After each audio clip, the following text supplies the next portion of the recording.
Within every legend, there lies not a simple truth, but a mirror. You standing here today, do you have the courage to look into its depths? Look closely. This isn't a treasure. It's a captured tear of the river, hardened by greed. In this gold you don't see wealth, you see a scream frozen in metal. The dwarf's curse isn't magic, it's the weight of stolen beauty. Every piece of this hoard remembers the light it was torn from, and it will make sure every hand that touches it remembers too.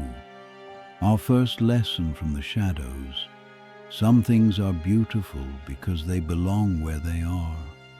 To take them is not to gain, but to begin a debt. What in your world looks like gold, but carries an invisible price tag? Watch a man become his own prison. This is Fafnir. His sin wasn't wanting the gold, it was letting the gold become his only truth. The scales aren't growing on his skin, they're growing from his soul.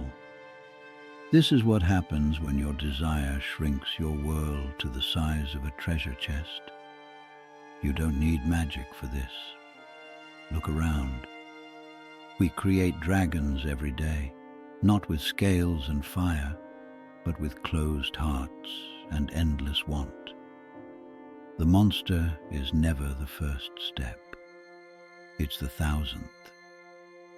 What is the one thing, if you let it, could slowly turn you into something you no longer recognize?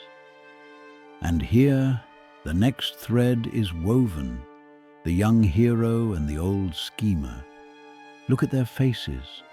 Sigurd sees only the glorious sword being born from the fire. Regin sees the hand that will hold it.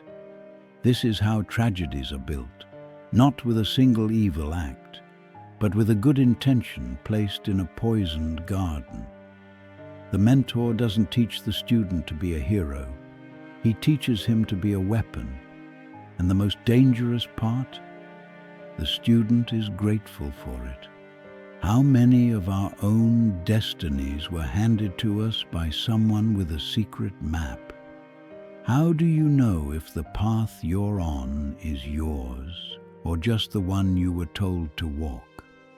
And now, the curse begins to stir. This is where the curse grew its scales and wings. Look at this place, Gnitahide.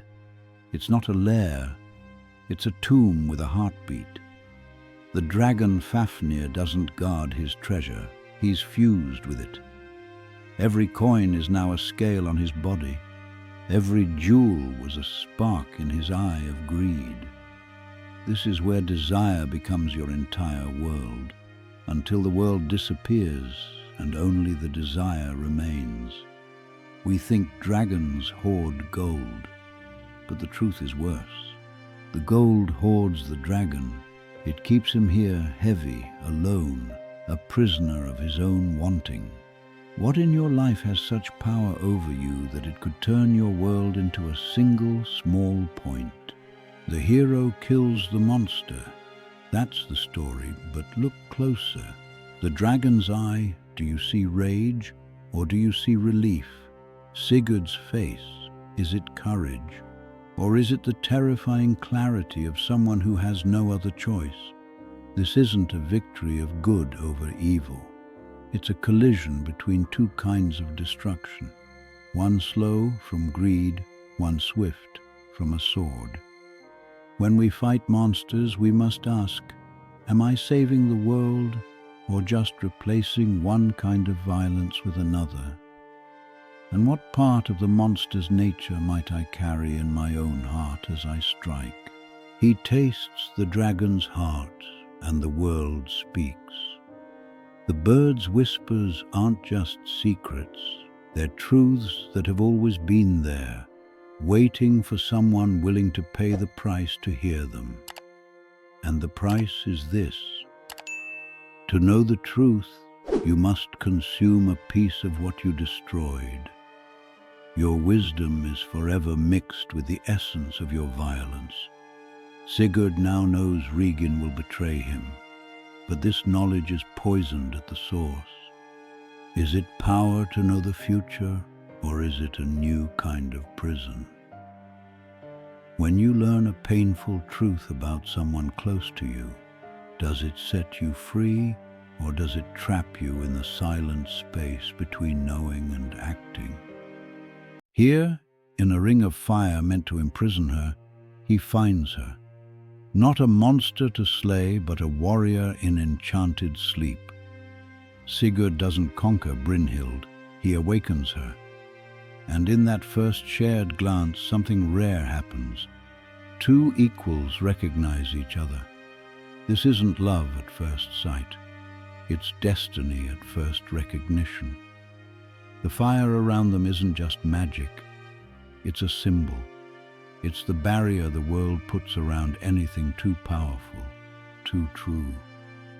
But sometimes someone walks through that fire not to steal, but to see. What in your life feels surrounded by a wall of fire? And who or what would be worth walking through it for? They make a vow. He gives her the ring from the dragon's hoard, not knowing it carries the original curse. Think about that. The symbol of their pure love is poisoned at its source. This is the tragedy of the human heart.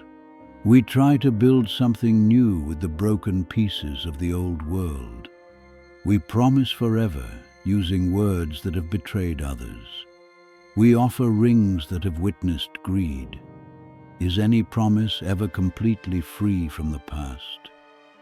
Can we ever truly start anew, or do we always build our future on the haunted ground of yesterday's mistakes? And here the story breaks, not with a sword, but with a drink, a potion of forgetting. One sip, and Brynhild becomes a beautiful ghost in his mind. This is how we lose ourselves, not in dramatic battles, but in quiet moments of persuasion. Someone offers us a simpler story, an easier path, and we drink it willingly. Sigurd doesn't just forget a woman, he forgets a part of his own soul. What have you been persuaded to forget? A dream? A promise you made to yourself? And what would it cost you to remember? This is how a hero ends, not with a glorious fall in battle, but with a quiet betrayal in the woods. No body to mourn over, just absence, a broken sword, a tarnished ring, an empty cloak. These are the echoes of a life. The sword Graham broken, his purpose shattered. The ring cracked, his promise impossible to keep. The cloak empty, the man who was gone.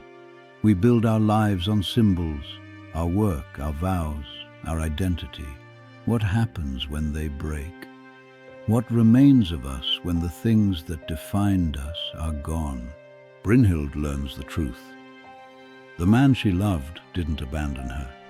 He was stolen from her. And from her grief grows not tears, but a cold, clear purpose. Revenge.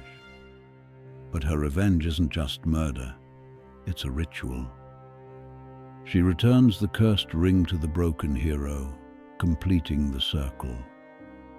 The gold that started with a dwarf's curse now ends on a hero's funeral pyre. Sometimes justice isn't about fixing what was broken. It's about acknowledging the break so completely that nothing is left to pretend. Have you ever felt that a pain in your life was so deep that the only way to honor it was to let it burn everything, even yourself, to the ground? So ends the saga. The cursed gold is sunk in the river, returned to its source. The heroes are ashes, the lovers are gone. Was it all just the curse's doing? Or was it the choices people made while carrying its weight? The curse is just a story we agree to believe in. It's the excuse we give for our own greed, our fear, our refusal to see another path. The cycle of violence didn't start with magic.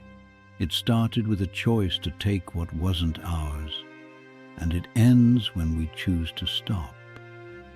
Look at that small green shoot. Life continues, not because the stories end happily, but because we can learn to tell new ones. What old curse, what cycle of pain are you willing to break by making a different choice today? And so the tale ends, so that your own may begin, with all its cracks and honorable scars. We do not forge perfect heroes here. We witness humans. The next time the chill of uncertainty bites, remember,